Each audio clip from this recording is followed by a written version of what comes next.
নমস্কার, কল্কি দত্তে স্বাগতম। মিথুন রাশির বাক্য কি সত্যি ব্রহ্মাস্ত্র? আর কেন তাদের কথা কখনো হৃদয়ে জিতে নেয়, আবার কখনো সম্পর্ক নাড়িয়ে দেয়? আজ সেই রহস্যময় জ্যোতিষ বিশ্লেষণ সামনে আসছে। শব্দের আড়ালে লুকোনো শক্তি, ভুল বোঝার ভয় আর আকর্ষণের টান বুঝতে চলুন আজ বিস্তারিত দেখে নিই। মিথুন রাশির মানুষকে অনেকেই শুধু কথা বলার মানুষ বলে ভুল করে। আসলে তাদের কথা শুধু শব্দ নয়, সেটা এক ধরনের তীক্ষ্ণ উপস্থিতি। যেখানে তারা দাঁড়ায় সেখানেই বাতাস বদলে যায়। তাদের একটা বাক্য হাসি এনে দিতে পারে, আবার একই বাক্য কারোর মনে সন্দেহ জাগাতে পারে। এই দ্বৈত শক্তিটাই মিথুনের সবচেয়ে রহস্যময় দিক। জ্যোতিষের দৃষ্টিতে মিথুনের ভেতরে বুদ্ধি খুব দ্রুত কাজ করে। তারা মুহূর্তের মধ্যে চারপাশের রং, সুর, মানুষ, এমনকি নীরবতাও ধরে ফেলতে পারে। তাই তাদের কথা অনেক সময় অদ্ভুতভাবে সঠিক লাগে। তারা যেন অর্ধেক বলা কথাকেও পূর্ণ করে দিতে জানে। মানুষ তাদের কাছে নিজের অজানা অনুভূতিটা খুলে বলে। কারণ মিথুন খুব দ্রুত শুনতে শেখে, বোঝে আর জবাব দেয়। কিন্তু এই উপহারই কখনো কখনো সমস্যায় ফেলে। কারণ তারা যা ভাবছে তার সঙ্গে সঙ্গে সঙ্গে মুখে এসে পড়ে। মাঝখানে থামার সময় পায় না। আর অনেক সময় আবেগের আগে বাক্য বেরিয়ে যায়। তখন কথাটা মিথ্যা না হলেও সময়টা ভুল হয়ে যায়। আর সময় ভুল হলে সম্পর্কও ভুলভাবে ব্যাখ্যা হয়। সেখান থেকেই শুরু হয় বিভ্রান্তি, আঘাত আর অপমানের গল্প। মিথুনের কথা তাই অস্ত্রও হতে পারে, আবার সেতুও হতে পারে। তারা যদি কাউকে ভাঙতে চায়, শব্দের তীক্ষ্ণতা দিয়েই তা সম্ভব। আবার কাউকে জুড়ে দিতেও তাদের বাক্যই যথেষ্ট।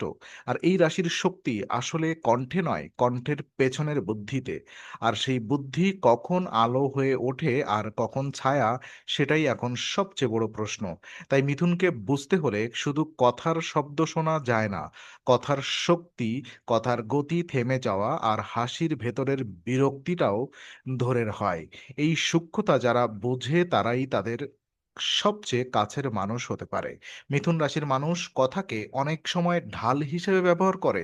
তারা সবকিছু খুলে বলতে চায়, কিন্তু নিজের ভেতরের দুর্বল জায়গা পুরোটা খুলতে চায় না। তাই তাদের ভাষা কখনো খুব মিষ্টি, কখনো খুব যুক্তিসঙ্গত, কখনো আবার হালকা রসিক। এই বদলটা অনেকের কাছে অসংলগ্ন লাগে, কিন্তু আসলে এটা তাদের মনকে বাঁচানোর পদ্ধতি। তাদের মনে একসঙ্গে অনেক চিন্তা চলে। একদিকে সত্যি বলতে ইচ্ছা করে, অন্যদিকে কষ্ট এড়াতে গিয়ে শব্দ বেছে নেয়। সেই কারণেই মিথুন অনেক সময় একটি বিষয় দুবার দুভাবে কথা বলতে পারে। বাইরে থেকে এটা দ্বিধা মনে হলেও ভেতরে ভেতরে তারা পরিস্থিতির নতুন দিক বুঝতে থাকে। তারা স্থির উত্তর দেওয়ার আগে আরো কিছু দেখে নিতে চায়। সমস্যা হয় তখন যখন মানুষ এই মানসিক গতিকে ভুল বুঝে ফেলে। অনেকেই ভাবে মিথুন হয়তো সিদ্ধান্তহীন, কিন্তু বাস্তবে তারা অতিরিক্ত সচেতন। তারা দ্রুত বদলানো তথ্য, মেজাজ এবং সুরের সঙ্গে নিজেকে মানিয়ে নেয়। এই অভিযোজন ক্ষমতাই তাদের শক্তি। তবে একই সঙ্গে এই ক্ষমতা তাদের মুখের কথায় ঘুরপাকও তৈরি করে। মানুষ তখন ধরে নেয় তারা এক জিনিস বলে আর এক জিনিস করে। আসলে মিথুনের ব্রহ্মাস্ত্র হলো তীক্ষ্ণ পর্যবেক্ষণ। তারা যে কোনো ঘরে ঢুকেই কারা কথা শুনছে, কারা চুপ করা অস্বস্তিতে, সেটা বুঝে ফেলে। আর এই পড়ার ক্ষমতাই তাদের ভাষাকে ধার দেয়। তাই তাদের একটি বাক্য শুধু শোনা যায় না, অনুভবও করা হয়। কিন্তু এই শক্তি যদি অস্থিরতার সঙ্গে মিশে যায়, তাহলে কথা সত্য বলেও বিশ্বাস হারাতে পারে। এখানেই তাদের পরের পরীক্ষা শুরু হয়। একই সঙ্গে তারা মনোযোগের উপর খুব নির্ভরশীল। কেউ শুনছে মনে হলে তারা আরো উজ্জ্বল হয়। আর অবহেলা টের পেলে বাক্য ছুরির মতো ধারালো হয়ে ওঠে। সম্পর্কের ভেতরে মিথুনের বাক্য সবচেয়ে বেশি কাজ করে। তারা প্রেমে পড়লে শুধু অনুভব করে না, কথার মধ্য দিয়ে জড়িয়ে ধরে। মেসেজ, ফোন, ইঙ্গিত, হালকা ঠাট্টা, গভীর আলোচনা, এসব ভেতরেই তাদের সংযোগ গড়ে ওঠে। অনেক সময় তারা যে ভালোবাসে সেটা ফুল বা উপহার দিয়ে নয়, বরং ঠিক সময়ে বলা বাক্যটি ঠিক সময়ে বলা কয়েকটি বাক্য দিয়ে বোঝায়। আর এই জায়গাতেই তারা অনন্য। কারোর মন খারাপ থাকলে মিথুন এমন কিছু বলতে পারে যা মুহূর্তে ভার হালকা করে দেয়। তারা যেন শব্দ দিয়ে কাঁধে হাত রাখে, কিন্তু সম্পর্কেই বিপদও এখানেই।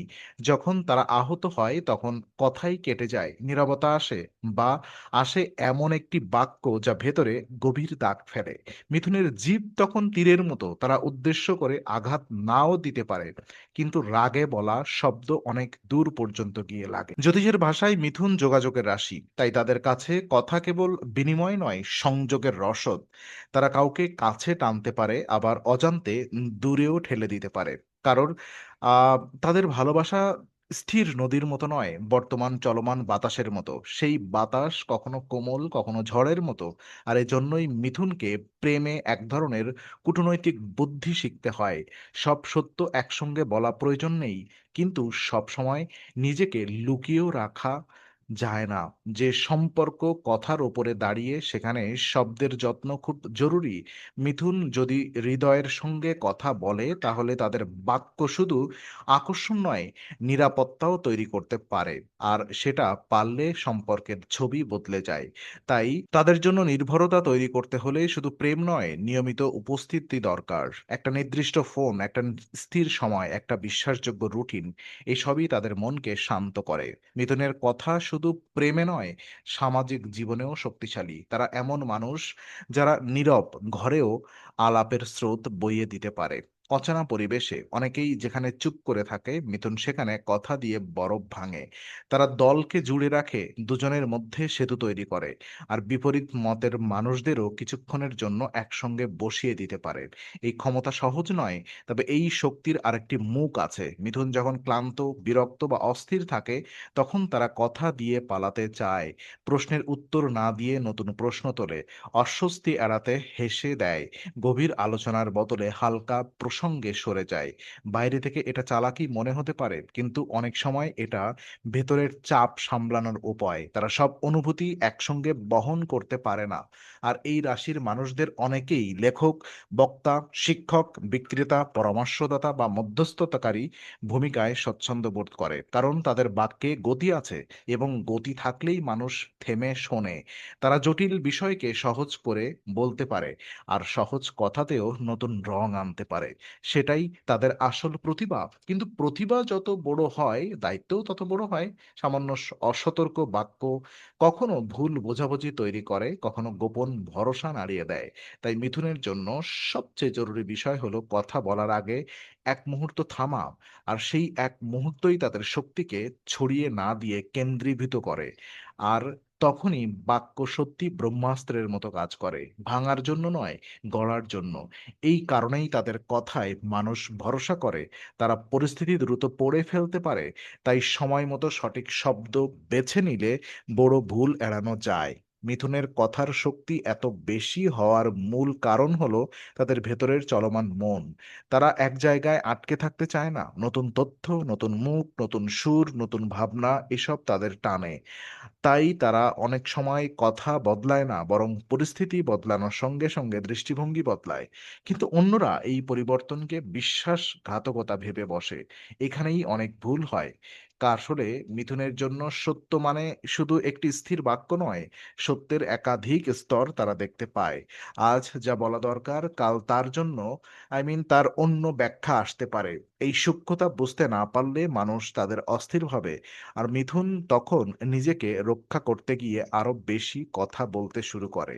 ফলে সমস্যা ছোট থাকলেও শব্দের ভিড়ে সেটা বড় দেখায়। তাদের আরেকটি অভ্যাস হলো সবাইকে খুশি রাখতে চাওয়া। তারা কাউকে কষ্ট দিতে চায় না, তাই অনেক সময় না বলতে পারে না। প্রয়োজন না থাকলেও কথা দেয়, জায়গা না থাকলেও প্রতিশ্রুতি দেয়। পরে সেই প্রতিশ্রুতি রক্ষা করতে গিয়ে চাপ বাড়ে। তখনই মুখে ক্লান্তি আসে, আর বাক্যে টান পড়ে। মানুষ তখন ভাবে, আগের উজ্জ্বলতা কোথায় গেল? মিথুন যদি বুঝতে পারে কম কথা মানেই কম শক্তি নয়, তাহলে তাদের জীবন বদলে যাবে। সঠিক বাক্য, সঠিক সময়, আর সঠিক সীমা, এই তিনটি জিনিস তাদের রক্ষা করে। কারণ শব্দের শক্তি আছে, কিন্তু শব্দকে শাসন করার ক্ষমতাও চাই। সেটাই তাদের আসল পরিণতি। আর এই পরিণতি তাদের সবচেয়ে বড় মুক্তি এনে দেয়। নিজের কথা শোনার অভ্যাসও তাদের দরকার। কি বলতে চাইছে আর কেন বলতে চাইছে, এই ২ প্রশ্নের উত্তর পরিষ্কার হলে ভাগ্য আরো নিখুঁত হয়। তো শেষ পর্যন্ত মিথুনের বাক্যকে ব্রহ্মাস্ত্র বলা যায়। যদি সেই বাক্যের সঙ্গে সততা, শ্রবণ আর সংযম থাকে। কারণ শব্দ নিজে ভালো বা খারাপ নয়, মানুষই তাকে দিশা দেয়। মিথুনের হাতে যদি সচেতনতা থাকে তাহলে তাদের কথা কারোর ভাঙা মন জোড়া দিতে পারে, ভুল বোঝাবুঝি কমাতে পারে, আর হারিয়ে যাওয়া সম্পর্ককে আবার পথে আনতে পারে। এই রাশির মানুষকে তাই নিজেকে নতুন করে শিখতে হয়। সব কথার উত্তর সঙ্গে সঙ্গে দেওয়ার দরকার নেই, সব অনুভূতিকে শব্দে নামানোর প্রয়োজন নেই। কখনো নীরবতা বেশি শক্তিশালী হয়, কখনো শুনে নেওয়াই সবচেয়ে বড় বুদ্ধি। মিথুন যখন এটা শেখে তখন তারা আর শুধু কথা বলে না, তারা কথা দিয়ে নির্মাণ করে। তাদের কথার আসল সৌন্দর্য হলো তারা মানুষকে ভাবায়, একটা প্রশ্ন, একটা তীক্ষ্ণ মন্তব্য, একটা কোমল স্বীকারোক্তি।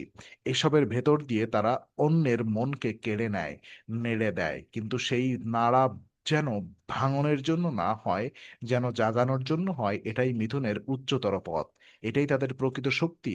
আর যেদিন মিথুন বুঝে যায় বাক্য শুধু প্রকাশ নয়, দাওয়া, সেদিন থেকেই তাদের প্রতিটি শব্দ আরো উজ্জ্বল, আরো অর্থবহ হয়ে ওঠে। তাদের কণ্ঠস্বর কেবল শোনা যায় না, মানুষ তাকে মনে রাখে, কারণ সত্যিকারের ব্রহ্মাস্ত্র আঘাত করে না, শুধু পথও দেখায়। তখন মিথুনের শব্দ আর বিভ্রান্ত করে না, বরং অন্ধকারে ছোট আলো জ্বালিয়ে দেয়। সেই আলোই তাদের সবচেয়ে সুন্দর পরিচয়। আজকের মিথুন রাশির বাক্য শক্তি বিশ্লেষণ যদি আপনার ভালো লাগে তাহলে লাইক, শেয়ার, সাবস্ক্রাইব এবং বেল আইকনটি অবশ্যই চাপুন। কল্কি তত্ত্বে আমরা নিয়মিত বাস্তব, পরিষ্কার এবং গভীর জ্যোতিষ বিশ্লেষণ নিয়ে আসি। আগামী রাশিভিত্তিক আরো বিশেষ বিষয় জানতে কল্কি তত্ত্বের সঙ্গেই থাকুন। আর নতুন আলোচনা আবার দেখা হবে।